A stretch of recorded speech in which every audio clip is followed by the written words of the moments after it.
Hey there, SaaS Fuel listeners! Can you believe it? Today, we're celebrating our 200th episode. That's right, 200 episodes of incredible insights, inspiring stories, and actionable strategies for SaaS founders and experts. To all our guests who've shared their expertise and stories, thank you. Your insights have been invaluable, and your willingness to share the highs and lows of your journey has helped so many in our community. And to you, our listeners, whether you've been with us since episode 1 or just joined the SaaS Fuel family, thank you for tuning in, sharing your thoughts, and being part of this community. Your feedback and support keep us going and striving to bring you even more value. As we celebrate this milestone, we're looking forward to the next 200 episodes and beyond. We've got some exciting guests lined up, new segments, and more deep dives into the topics that matter most to you. Here's to 200 episodes of SaaS Fuel and to many more. Thank you for being part of this journey.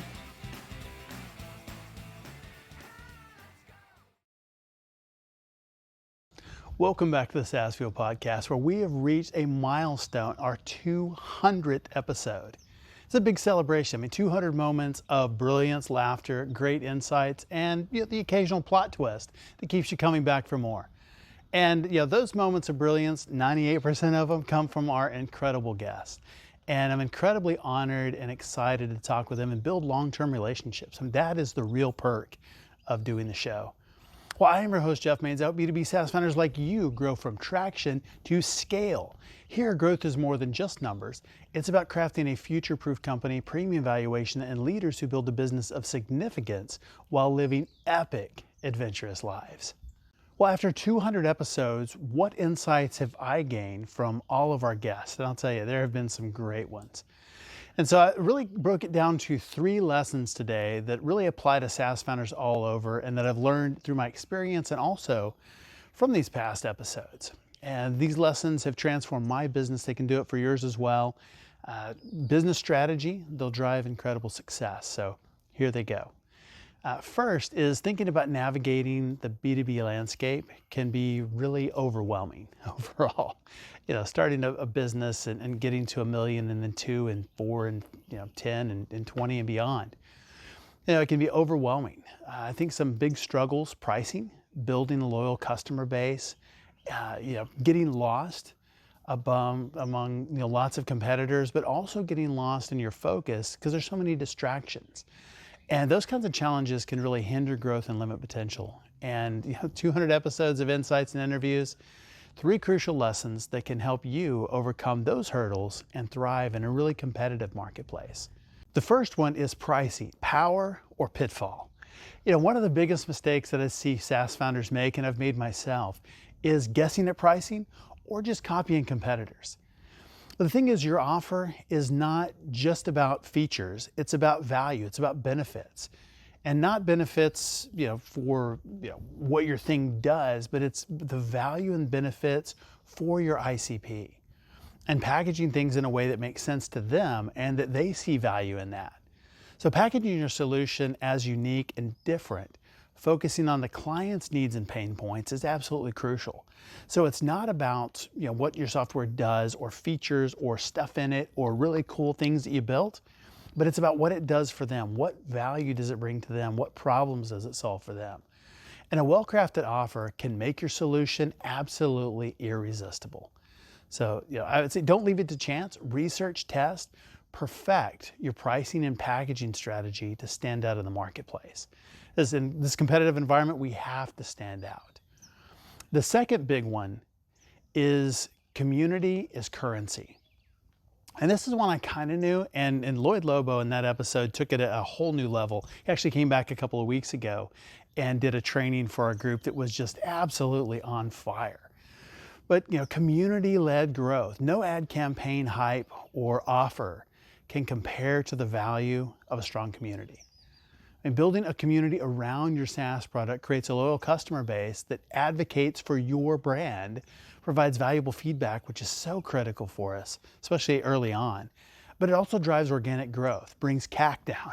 And that's something that we all need, especially in this market. A vibrant community fosters trust and engagement, making it easier to dominate your market. So invest time, resources into nurturing your community, and you'll see absolutely unparalleled returns. The third one is focus creates flow. And from my own experience, and this is from multiple guest interviews, and that really focusing in the right areas can create a state of flow where everything aligns and progress accelerates. So identify and address the bottlenecks in your processes and rely on true metrics to guide your decisions. Avoid chasing shiny objects and distractions. That's something that really held back my growth in a couple of different companies for a long time, because I'd see somebody doing something at, way ahead of me, 10 million, 20 million. And I'm like, this is the next big thing. We got to do this. And so we'd go try and it wouldn't work. Why? Because we weren't at that level yet. It wasn't the right next thing for us. And it turned out to just be a shiny object. So instead, develop a structured process to prioritize your right next step. And when you focus on what truly matters, you can solve problems effectively and maintain momentum. So where focus goes, energy flows. You heard that? It's an old Tony Robbins thing. Focus goes, energy flows. And it's absolutely true. When you focus on those bottlenecks, you can solve them and you can make consistent progress over and over and over again. Instead of trying to solve things that either aren't problems or that are not the right next problem to solve. One of my favorite stories was a SaaS founder who reached out after an episode that we did on pricing with Dan Balkowski. We'll link that one. We'll link Lloyd in the show notes as well. And this guy was really struggling with pricing, packaging. He's like, everything worked and then nothing worked. And so it's one of those things that's really frustrating where, things are going really, really well. You make a change or you don't make a change and then stuff stops working. And I don't know what to do. And we worked together.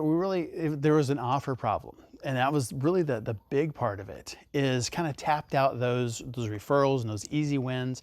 And that's why it stopped working, because it really never worked well, because the offer was just not quite right. So we worked together to create a really compelling offer tailored to their ICP. That was another thing. Their marketing was kind of all over the place. It wasn't tailored anywhere. And the pricing strategy that aligned with the way that their ICP wanted to buy, plus making sure that there were some built-in incentives to upgrade.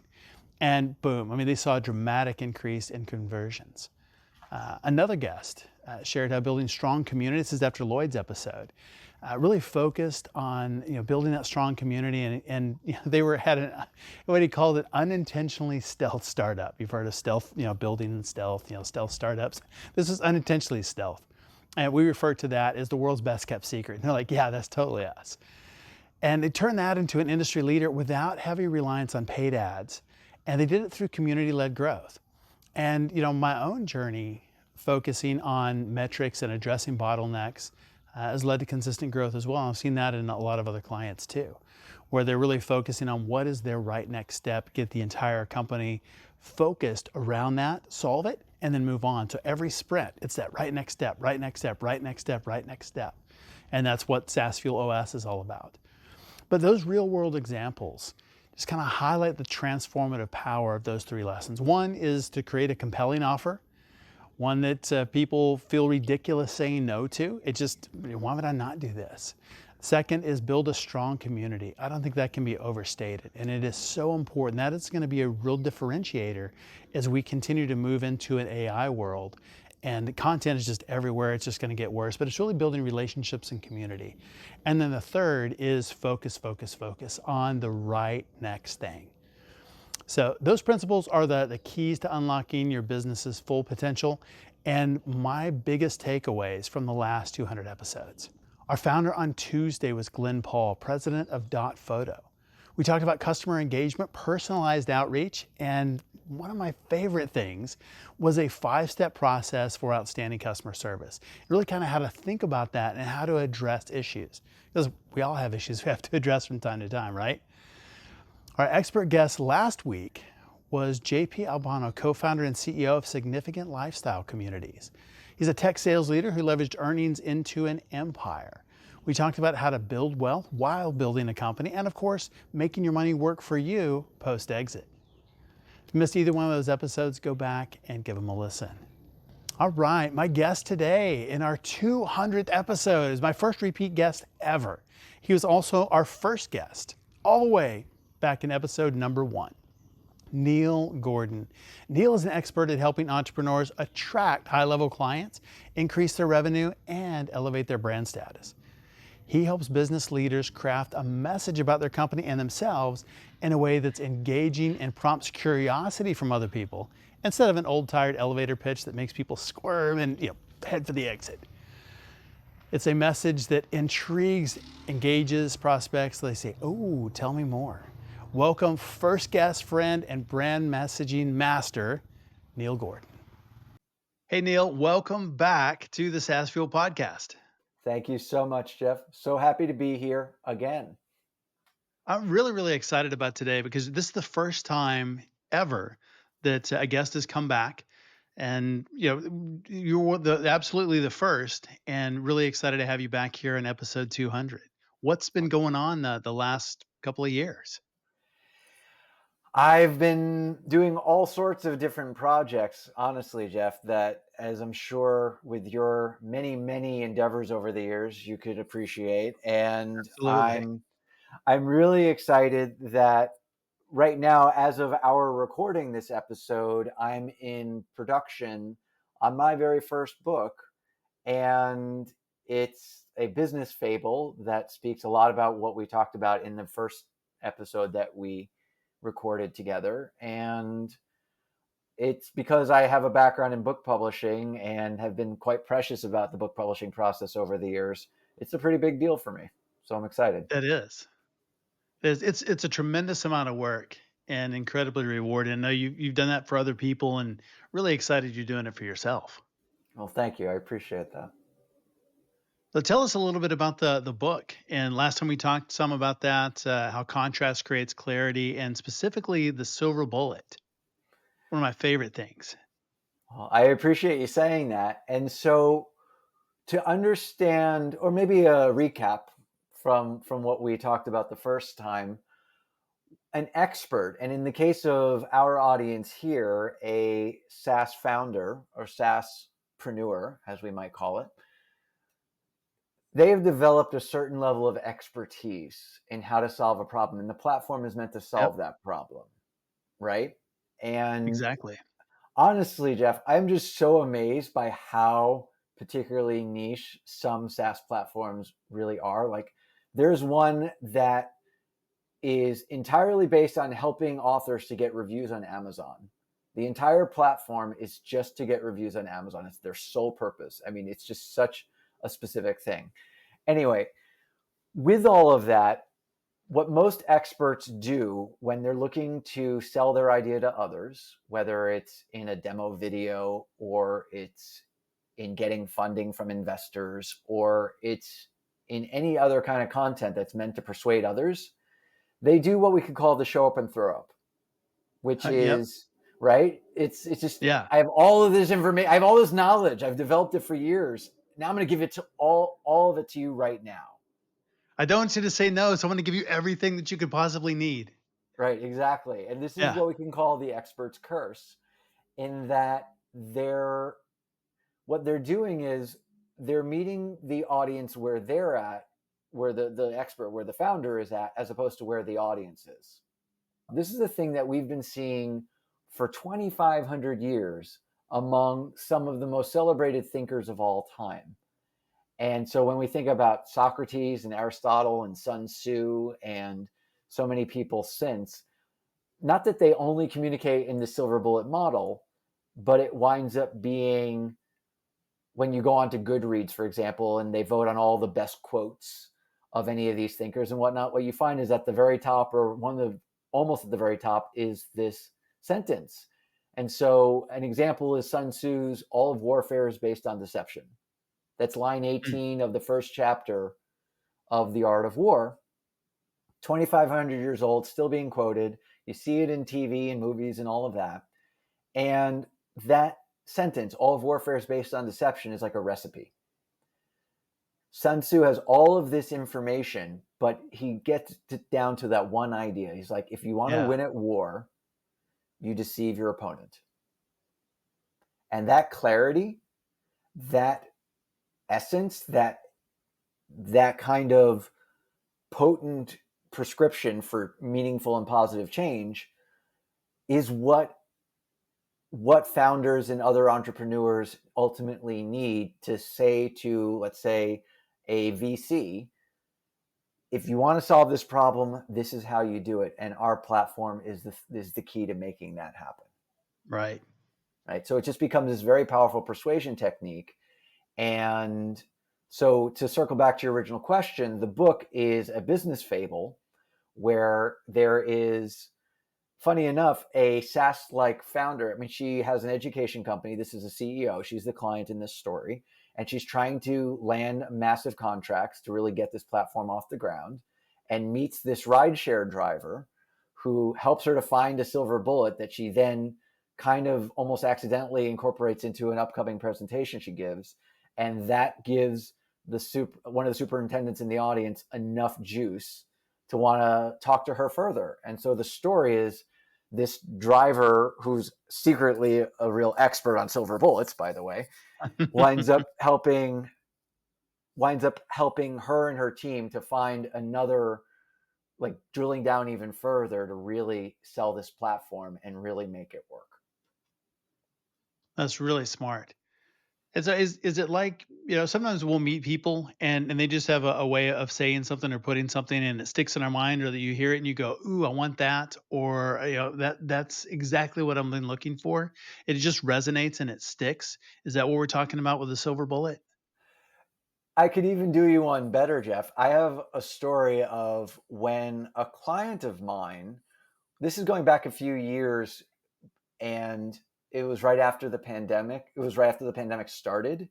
And so it was like April of 2020, and he was supposed to give a presentation, and that got canceled. And so we repurposed our time together to help him to set up for a pitch that he was going to be doing. He's an executive coach, and he was going to be pitching Fortune 500 companies on how managers could give more effective feedback. And that's a very common thing for coaches and other experts to try to help mid-level managers to solve. Sure. And right, so it's at risk of being commoditized. It's like, oh, well, we just need to compete on, when you have the commoditization problem, you can only compete on Yeah. price, right? And so the way that it went down, as he described it to me, is that he would get on a call with these HR executives at these big companies, and they would say, all right, so you're doing feedback. How is your program different from everyone else's? And he would give the silver bullet, right? It's a cause and effect sentence, basically. Like when I said earlier, if you deceive your opponent, you win at war, right? It's an action that leads to an outcome. And so he had his action. When you do this, you get this outcome. And the way he describes it to me, they basically hired him on the spot. It just suddenly, instantly, they got it. They saw why he was different. So he successfully differentiated himself. He created that unique value. And then they also, because of this way the sentence is created, this cause and effect just gives them what they need to do and why it's important. And it just helps them to be empowered to create meaningful change right then and there. It's like an epiphany. And so in your question, you're like, does this just, someone says it and then other people are like, ooh, wow, that's exactly what happened. But they also say, Yeah. they don't just say, ooh, wow, they say, ooh, wow, let me hire you. And that's pretty much how it That's goes. good. Yeah. So if we were trying to create a silver bullet, what would be is there a framework, or how do you do that and put it together where you have the cause and the outcome, and build the statement? It's a really good question, Jeff, because it's a tall order, it seems, to Sure. distill what could be years of expertise down to a single sentence. And while there's an infinite number of ways to do this distillation process, there's one tried and true method. I take my clients through it, I put it into my various products, and it's also something that recalls what we also talked about in our very first episode, which is that contrast creates clarity, Yes. right? And you mentioned this at the beginning of our discussion here. And what that means is when we think about someone very famous like Simon Sinek, he very famously gave a TEDx talk about 15 years ago saying people don't buy what you do, they buy why you do it. Yeah. And another famous TED speaker is Dan Pink. And he gave a Sure. talk also. This is like all this, lots of stuff happened in TED in 2009 because he gave a talk around then that was on high performance and how to motivate your team and all of that. And so he says his silver bullet is the secret to high performance is not rewards and punishment, but that unseen intrinsic drive to do things because they matter. And I'm going to possibly have to paraphrase this. I always butcher this one, and I should really get this one absolutely airtight because it's one of my favorite examples. But Aristotle, many years ago, said the aim of art is not the outward appearance of things, but rather its inward significance. Mm. Okay. So Simon, Dan, and Aristotle all have something in common with those silver bullets. They are juxtaposing the flawed solution with the true solution. People don't buy what you do, they buy why you do it. Right. And so this is a good recurring theme of contrast that we see, which not only does it make a great silver bullet, like those are, but it also gives us an exercise that we can do to find it for ourselves. I And like that. right? And so you can basically contrast your solution with the solutions of which you least approve. All the people out there saying, okay, they're all out there doing this sort of thing. And what you really want to do is this sort of thing. And so if we took like one of your platforms in the hospitals, and we could talk about what is the essence of this platform, what most hospitals out there are doing is to manage their intake process is blank. Right. But the real way to do it is blank. And so that is contrast. And so contrast creates clarity because you're getting clearer on your solution by contrasting it with those that you deem to be flawed. And you're also differentiated, just like in Daniel Pink's example that you gave a minute ago. You have, what does everybody think? Well, it's all about rewards and punishment. Right. Carrot That's and what stick. feedback is. Right. And no, it's not that. So it creates that contrast of, well, I thought it was this, but if it's not, okay, what is it? And so What is it? we've got to have that closure. We have to close that loop of, okay, what is it? And then he gives his take. And then if we buy into that, then we buy into him and his way of doing things, which is very different than what everybody else is saying, which is it's all rewards and punishment. You just got to vary those or make them bigger or smaller or whatever it is. Mm-hmm. That's exactly right. And there's also often an element of surprise within that contrast. It's just like, oh, I thought that was what we're supposed to do. Then what is it? And it Right. just really creates a lot of curiosity along with the clarity. Yeah. And that's really good, creating that curiosity because we have that need to close the loop. Exactly. We can't live in that curiosity. We have to know, okay, if there's a new way, I want to know about that. And especially as leaders, we're always looking for, what's new, what's working now. And especially in technology, the world changes so fast. I think we've got a real opportunity there to use this framework to really say, here's the way that things are done today, but our solution is different because we see the world differently. Here's the new way of doing it, and so it makes a very compelling story. That's absolutely right. So storytelling is powerful. You're using that in your book. I love the fable concept. Mm-hmm. How do we use that in how can we use those same kind of storytelling techniques to captivate our audience, drive a message, particularly around marketing or solutions? Jeff, this segues very nicely with the comment you just made when we're talking about curiosity and needing to close the loop and all of that. Because I see a mistake. Now, this storytelling doesn't have to equate to public speaking, but it happens to be a space that I'm in quite a lot. And I help a lot Sure. of public speakers to create someone's going to a conference and they're going to have 700 people staring at them. And they're like, what am I going to say? And so that's where these kind of principles are really helpful, right? Sure.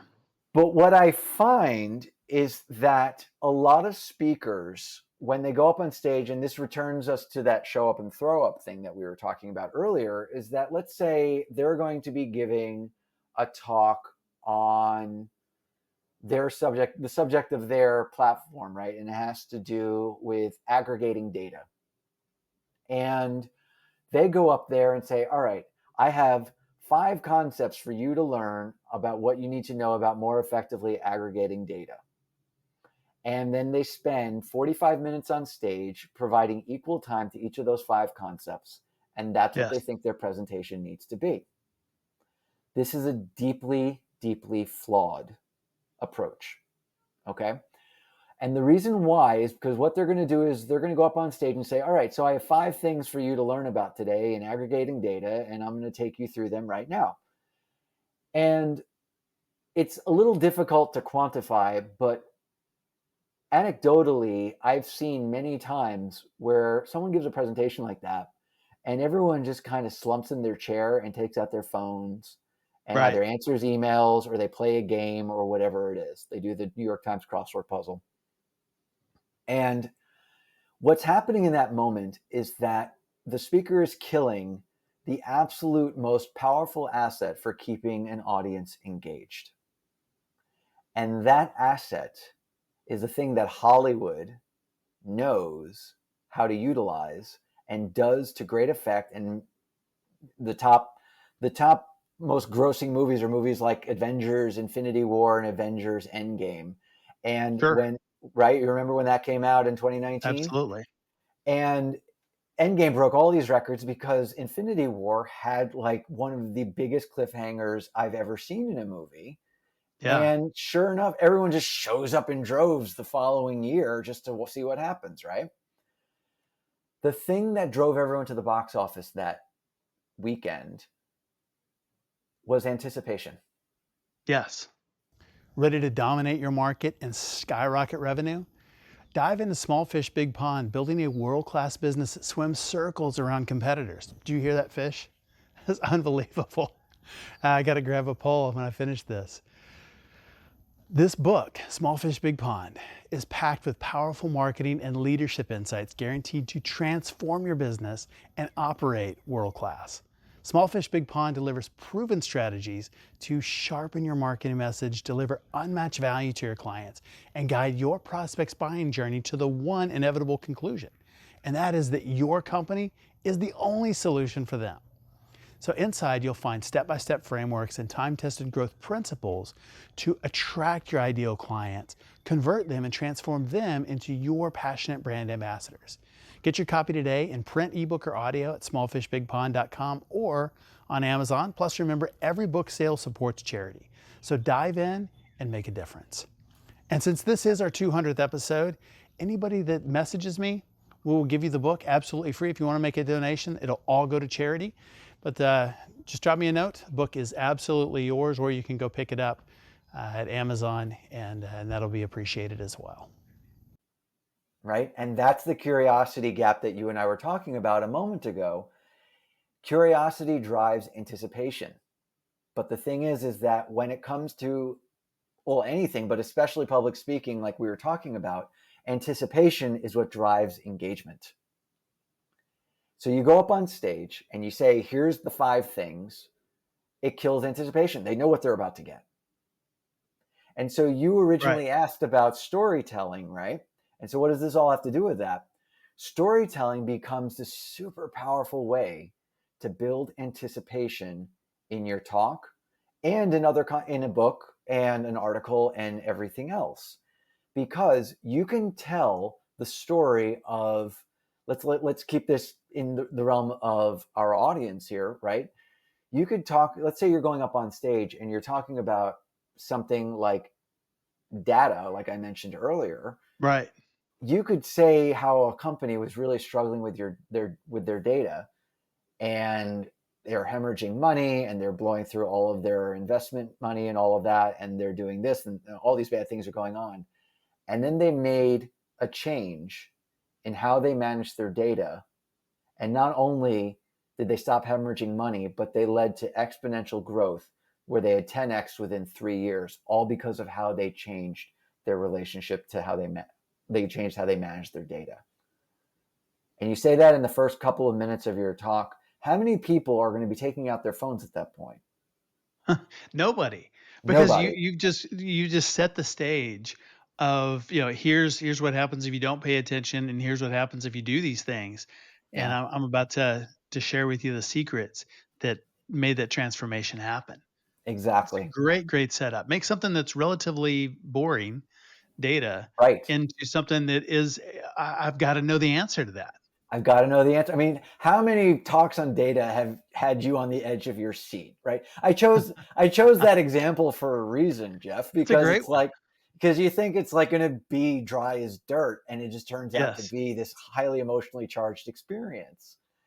And so it's never the subject, it's always the execution, right? You can take anything and make it super compelling, and stories become a very powerful way to do that. It's not the only way, right? But it very naturally sets up a curiosity loop or curiosity gap, and that really becomes a powerful asset in drawing people in. So if you're pitching VCs or something like that, you could talk about a case study in that way, no matter your topic, and create that kind of, wow, I better listen and find out what it is, just because they just want to know.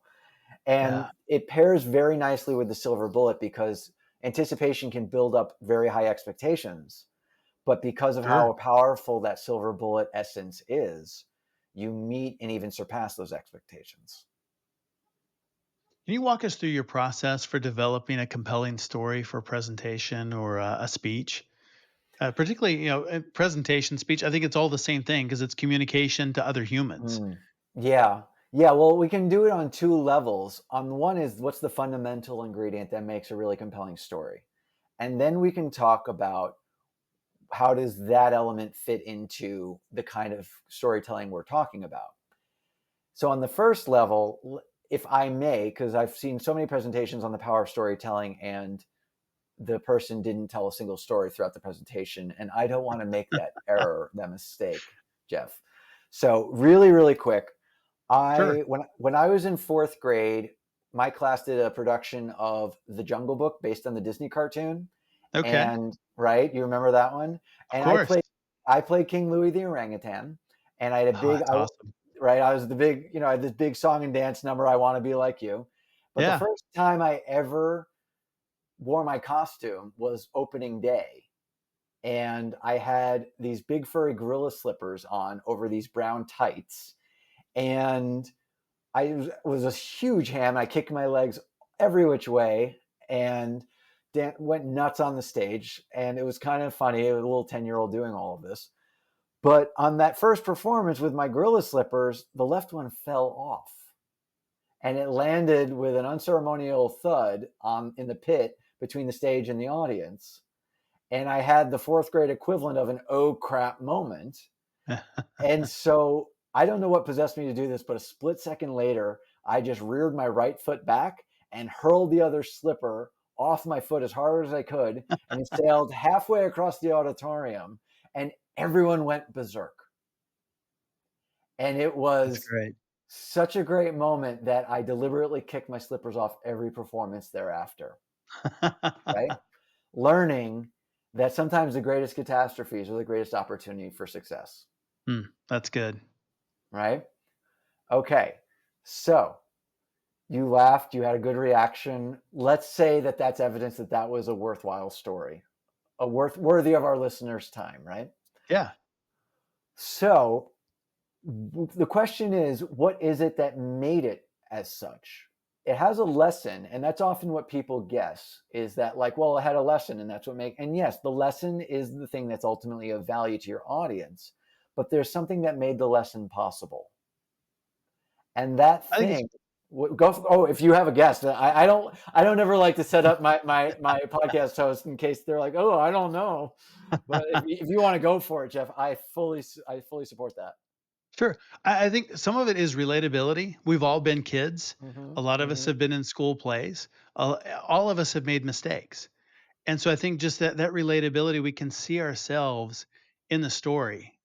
It's fun. I think it shows your personality, Hmm. uh, Hmm. and just being fun and wild like that. And I think Yeah. either we are like that or we want to be like that. Yeah. And so I think it's just that relatability. We can relate to the story, and then we get to the lesson, and it's like, oh. That's pretty good because I've made mistakes before and those can turn into big opportunities. Yeah. Yeah. And it's like the lesson, that the relatability winds up being a byproduct or the result of the essential ingredient that I will provide to you now. The Yes, relate please the do. Yeah, of course. Yes, Neil, why don't you do that? Yeah. So the thing that makes the relatability happen because of the mistake and the, oh my God, what is this? And what makes the lesson possible is the moment that the left slipper fell off, because Mm, it was a moment I didn't see coming. The essential ingredient, and when we're telling a true story about our lives, the thing that makes a story worth telling is the element of the unexpected. that's Why? good. It's because I appreciate you think so. It's because that's what forces us to adapt. I use the Jungle Book story because it very plainly speaks out about how I was rehearsing and performing that number one way. And then after that left slipper fell off, I hurled the right slipper off and then did that every day thereafter. The unexpected forced me to adapt. And it's in that adaptation that the lesson comes. The lesson is in the changing of gears. I need to show up differently in the world now. And so the unexpected can be a good thing or a bad thing that happens to us. But either way, Yeah, there's gold to be mined from when it does. And so when you're telling any story, I'll take you to that second level of storytelling as we're talking about in a moment. But when you're telling a story that is somehow going to empower others in some way, is used in this nonfiction way, it's going to be powerful because of the unexpected. that's really, really good. That's what makes the story interesting. Right. Otherwise, it's just, a normal person, they do their thing and, the end. Yeah, But it's that unexpected, it's that twist. It's that, "Uh-oh, now what?" exactly. I actually once gave feedback to a gentleman who wrote a book proposal, and because of my background in publishing and all that, I was doing this is very, very early on in my freelance career. And I look at the proposal, and he had the opening page a story, which is actually something I had recommended to him when we had talked earlier on. And he took that idea and ran with it. And then he wrote it down, and it was just him and another person walking down a path at a conference. And that was it. Nothing happened. And the reason why nothing happened is there was nothing unexpected about it. Yes, that's what people do at conferences. They walk down paths all the Yeah, time. and then So, a yeah. snake came out. And then the snake Then, came. somebody fell off a cliff, something I mean, Yeah. Yeah, exactly. Exactly. Another way to look at Bigfoot in the this. woods. Right, right, right. Well, I mean, all of a sudden is a very powerful thing to say in Yes. a story, because all of a sudden something happens. And that's, of course, the language that we could use for the unexpected. So, yeah. Our listeners will now listen to stories and see that showing up again and again, that winds up That's great. being the thing. It's like, oh, that's what that guy on Jeff's podcast was talking about, kind of thing. So Little yeah. peek behind the curtain. Yeah, exactly, exactly. And so the other layer of this that I alluded to earlier, when it comes to speaking and presenting and pitching and even white papers or anything else that we might want to use in terms of our storytelling in this SaaS centric way, is the relating the unexpected. When thinking about it in terms of like a case study, the unexpected is usually going to be the result that came from using the platform. When I use that example with the data SaaS platform, I said, well, within a year, not only were they no longer hemorrhaging money, but they had actually 10x their growth or whatever it was I said. That's very unexpected. It's like this, oh my God, how did that happen? The surprise is that the transformation happened, but the fact that the transformation did happen is a diversion. It's a digression, excuse me, from the way things had been going. And so the about face, this sudden explosion of success, is a living, breathing example of the unexpected. And so that's how that all comes together. I like that. Yeah. That's really helpful in just understanding how to put that together, how to create those stories. I mean, Yeah. in today's world, I think we're more bombarded than ever with Right. information. And Exactly. what are some other ways that we can make our messages stand out and make them memorable? I like to recall a thing that I actually helped my father to do many years ago. He's since passed away, but he was a school teacher throughout his career. And then when he officially retired, he still did a little bit of part time substitute teaching just for some pocket money, that kind of thing. And he was subbing at this high school that was basically treating substitute teachers sort of like second class citizens. Hmm. And one of the manifestations of that was that they didn't give substitute teachers keys to classrooms, but classrooms automatically locked. They didn't. You needed a key to unlock it, and so he would stand outside the classroom waiting for the custodial staff to let them in alongside the students. They're all waiting outside the classroom together. And he was not only embarrassed by this, but he also felt it was undermining his authority as a member, albeit a Sure. temporary one, a member of the faculty, right? So knowing that I had developed an expertise, this is many years ago, and I will put it this way, I wasn't yet speaking on podcasts about this. And so I wasn't as developed and far along in my expertise as I am now. But he knew that I had ideas about this stuff. And he'd say, son, I want to convince the principal to give subs keys, and I'd like to just write him an email. And do you have any ideas as to what I could say to him to convince him to give us keys? And so my dad would usually go in kind of, he was like in the teachers union during his main career and was always antagonizing administration and stuff, and always a pain to them. And so I knew my dad, and I knew I didn't want him to do that. And Yeah. so I asked him some questions about the situation. I got to know the situation a bit more. And then we wrote the email, and he sent it that day.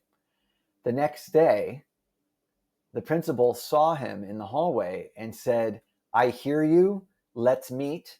And they met, and within about a month, the subs had keys. Okay.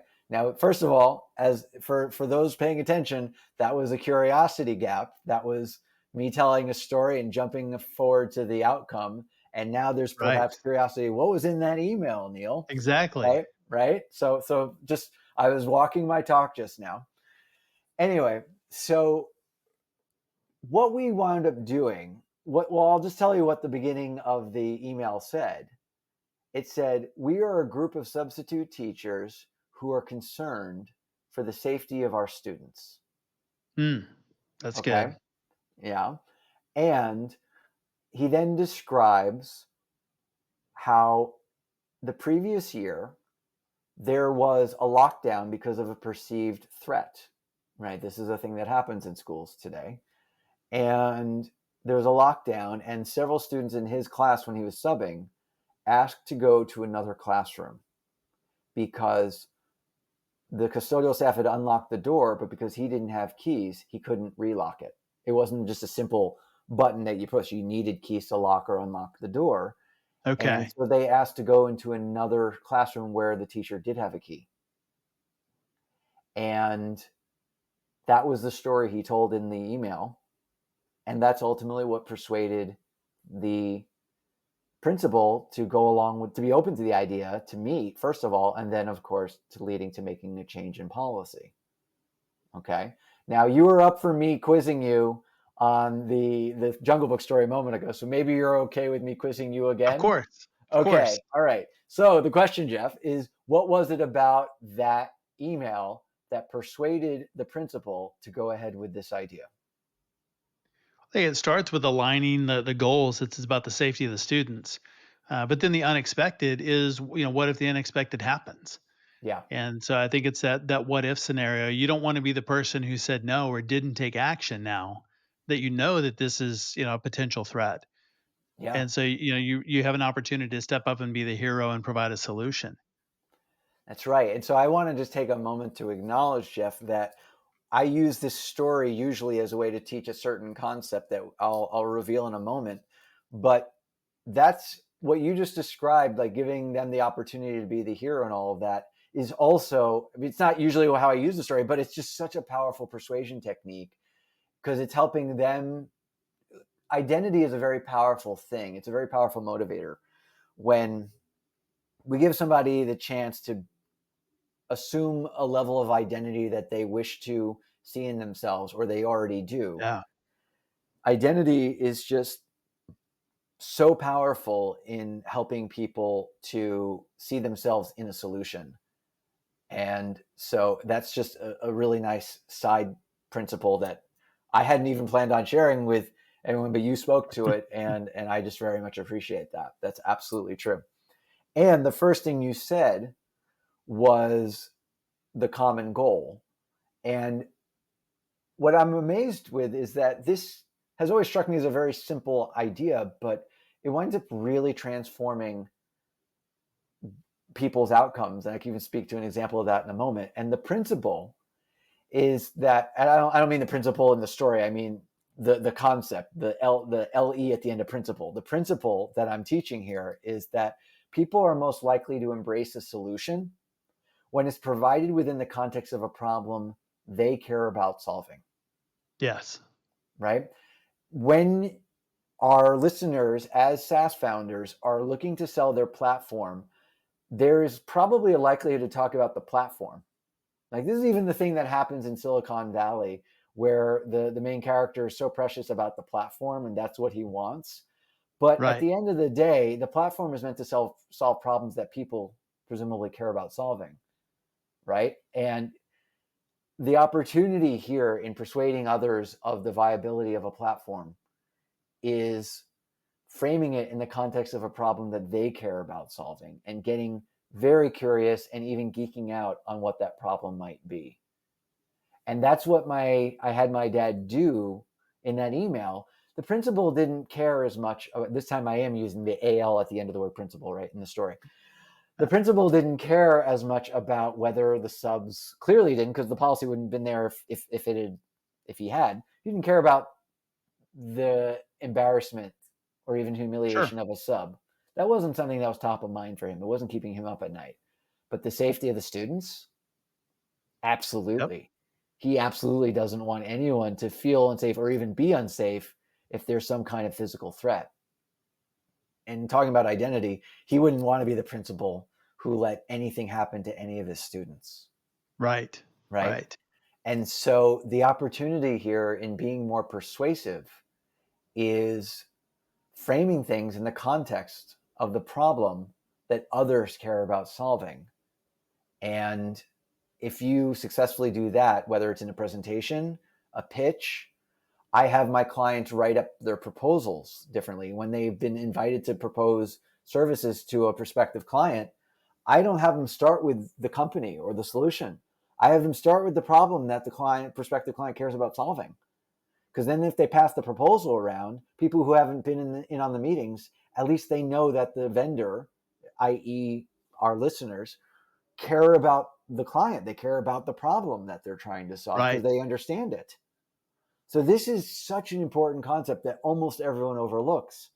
You're going to stand out so much just by naming that problem, assuming that it's an accurate reflection of what the target audience or target customer cares about. Oh, that makes so much sense. And really focusing in on a problem that they do care about and then leading them to a solution that ultimately you want to sell them. Yeah. But it really starts with them. They're much more invested in that and what they want rather than if you take the opposite and you're looking for what you want. If it's, hey, I want a key to be able to get in the classroom because of all these reasons, that's a very different argument than really turning it around. What is it that they care about, and how does getting to the outcome I want fit in with what they care about and align with their goals. Honestly, Jeff, it has blown me away how much of a difference this has made. And earlier I promised another example of this concept in action. And very early on in working with public speakers, this was way back in 2017, I had a client who's already a professional speaker. He was very structured and organized in how he got new gigs. And he would get maybe 2 or 3 new gigs from any given gig he gave because he was so organized and followed up a lot and did all of these things that people must do in order to keep business going. And he did eventually work with me, but before he worked with me, he watched a free webinar I was giving where I shared this concept about framing things in the context of a problem that the audience cares about solving.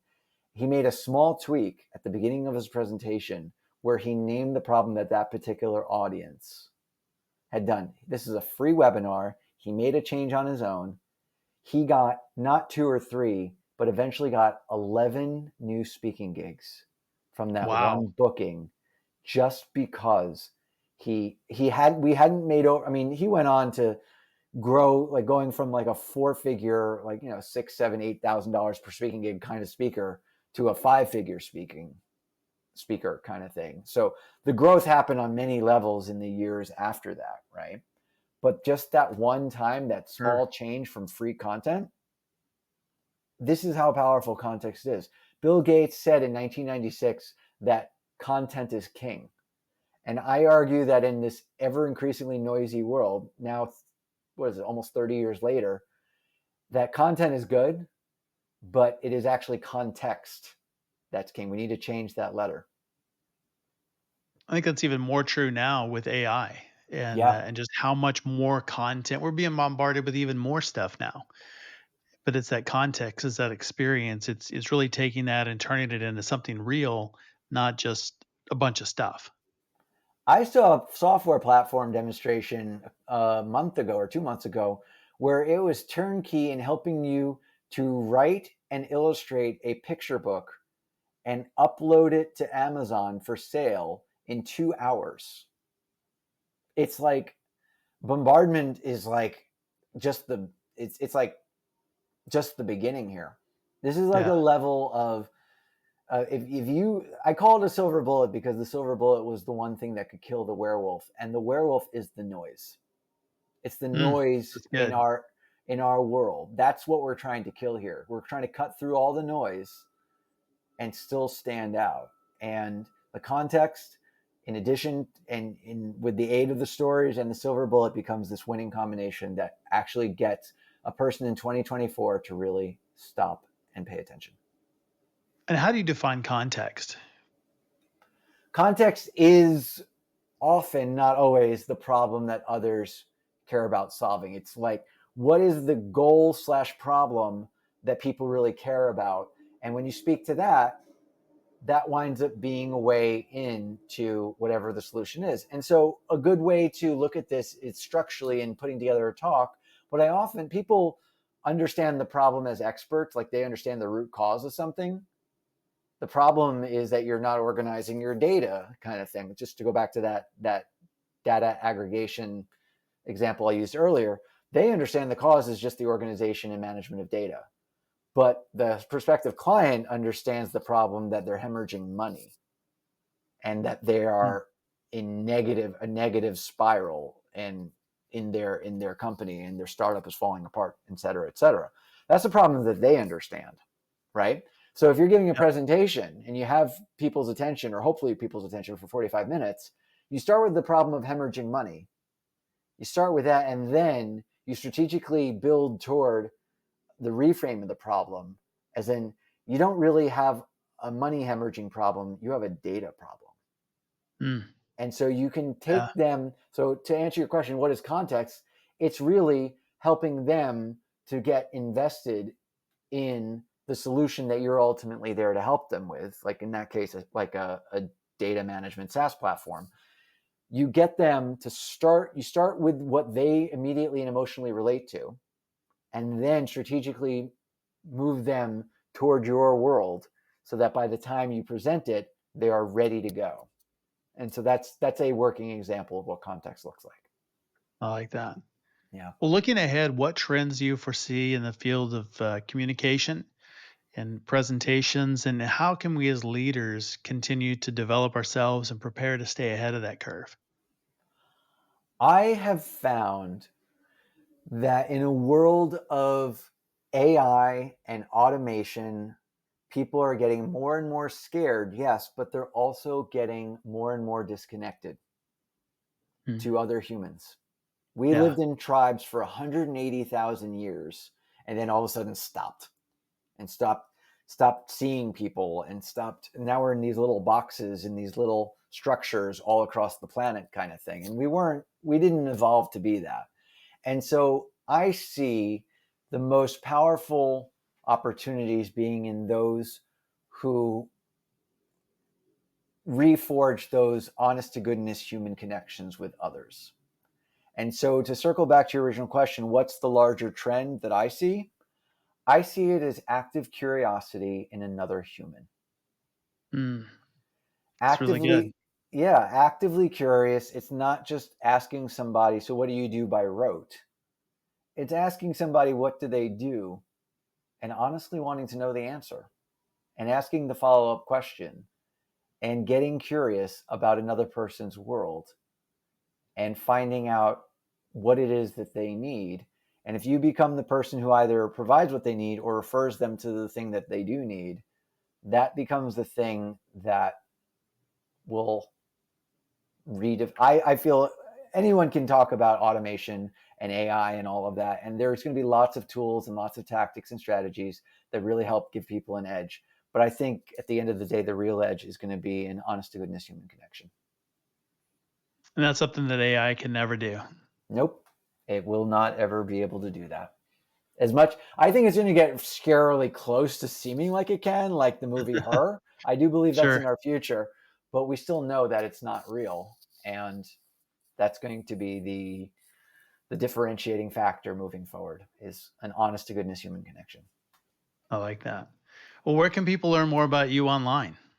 I love to send people to my website, neilcanhelp.com. That will be when I'm still in production on my book, but when it is in pre-order, pre-release kind of phase, that's where you'll be able to get it. And I have some great lead magnets on like how to, like, I have a swipe file on 104 opening lines to start your speech and so many other things too. So root around, find some good stuff. And of course, you're always welcome to reach out to me if you'd like to talk more.